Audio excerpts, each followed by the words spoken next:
Hi, my name is Clayton Messinger, and my presentation, Transparency in Matchmaking, revolves around one of the primary dilemmas facing modern online gaming today. That being, should developers be obligated into transparency with their matchmaking systems in online gaming? Firstly, let's establish a few key terms and ideas of this presentation to avoid confusion. Matchmaking is an online game's way of parsing players into lobbies. For example, let's say four separate players enter a queue for a 1 versus 1 match. In a world without matchmaking systems, they would be paired up randomly with each other. Player 1 could be with 2, 3, or 4, and the same story applies for the others as well. In an online environment, however, this randomness is not ideal, as these players could be from any part of the world, and connecting an Australian to a Spaniard for a game would be lagged at best or nearly unplayable at worst. So, let's state that players 1 and 4 are North American, and players 2 and 3 are East Asian and Oceanian, respectively. A matchmaking system that prioritizes player to player connections would pair players 1 and 4 against each other, and players 3 and 4 would pair against each other.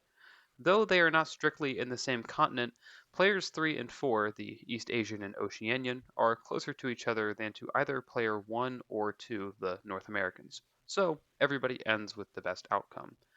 All of this is the primary basis for all matchmaking, the categorization and distinction of players into many different categories to best put them into lobbies for games.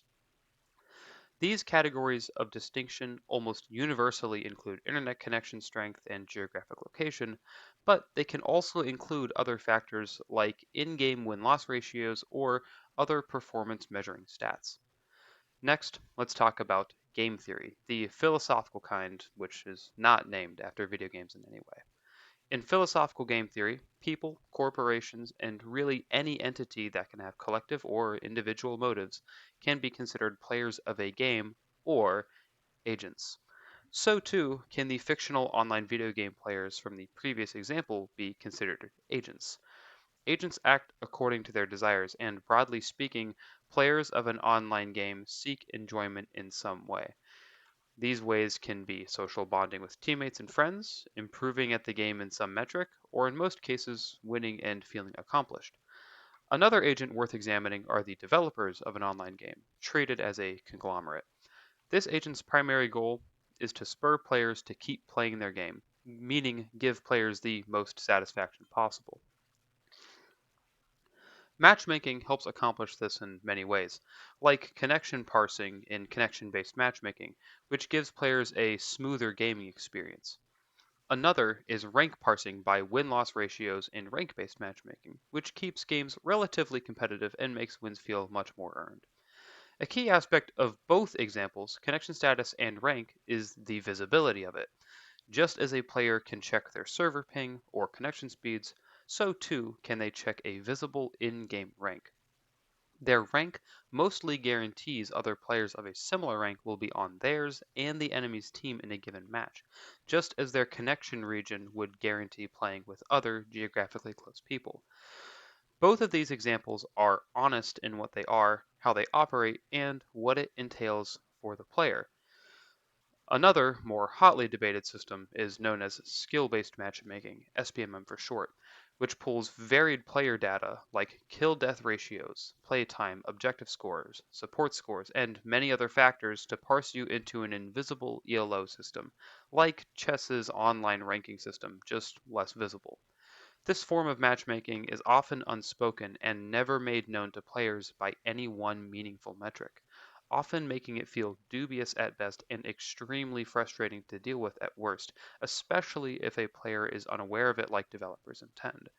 So, why would developers use it? Well, under this system, due to its invisible and non-exact nature, players will subconsciously feel the need to constantly play to their highest ability for any chance of winning a game. And when they do win, that win will feel that much more positive because they were feeling like they earned it rather than being handed a lobby of bad players. As explained so far, SBMM is inherently designed to psychologically manipulate players into enjoying their matches more, often at the expense of their own relaxation.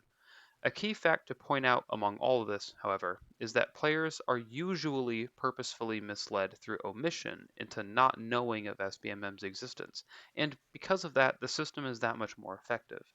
This raises an ethical concern, not necessarily with SBMM itself, but with its stealthy nature, duping players into believing they are playing an otherwise unranked game when, in reality, it is. Game developers currently have no obligation outside of self-honor to be transparent with their players. While some may say SBMM is not particularly horrible at first glance, as its invisible ranking system is functionally quite similar to a visible ranking system, the statistical means SBMM uses to its end are not the problem. It's the honesty and lack of informed consent by players in the matchmaking that they participate in. Scarily, the ramifications for precedents of dishonesty run further than this. Though very heavily speculated and not confirmed for any use by a prominent developer, a newer form of matchmaking, engagement optimized matchmaking, or EOMM, will try to fuel player engagement above everything else. While that may sound relatively innocent, as that is pretty much just what the motives of developers are in the first place, this matchmaking system can and will purposefully give players a win on their first game of the day or session against lesser players, as it's been shown in studies to link to higher player retention. Give players who recently purchased in-game items with real money a couple free wins against less skilled players so that the subconscious connection between buying and feeling good for a win is created. Fix games so that players cannot possibly win, usually multiple times in a row, to make players feel slightly hopeless, and then, building off the previous bullet, purposefully give players a match against slightly weaker opponents than them to rig the match for the player who was just beat multiple times and give them an extremely euphoric win. With all this being said, it's fair to equate EOMM to a slots-esque gamble for players, where the prize is a sense of accomplishment and you pay with time invested. This system is dubbed engagement optimized because it is designed to get players addictive. What's perhaps even more worrying is that gambling is age restricted to adults due to its addictive nature, whereas video games have no restriction and are especially popular among non adults, mostly kids between the ages of 10 and 18 with lots of disposable free time. Again, it is worth noting that there is no concrete evidence that this system is actively being used. However, there is definitive proof that the system has been devised before in studies ran by gaming companies. And with the current non-transparent precedents, developers could, if they haven't already, implement this. This precedent needs to be reversed for fear of what it entails, and part of that is holding developers accountable. Some developers, like those of popular online first-person shooter Call of Duty, are already facing rapidly dwindling player counts and sales in response to their heavily implied use of EOMM. To further press this issue, legislation could be passed that requires developers to be transparent, not necessarily with the exact specificities of their matchmaking systems, but rather of the means the system will use to achieve its end. Finally, and potentially most importantly, software developers need to be educated further on the importance of transparency with their users. Many different kinds of online ethics codes say very little about informing your users of the systems that you have in place in your software that could potentially addict them to your software. This is being seen not only with online gaming, but with social media as well. And a key aspect of informed consent is the information. Without that, consent does not exist, and currently in the world of online gaming and many other online industries, it doesn't. That was my presentation. Thank you for watching.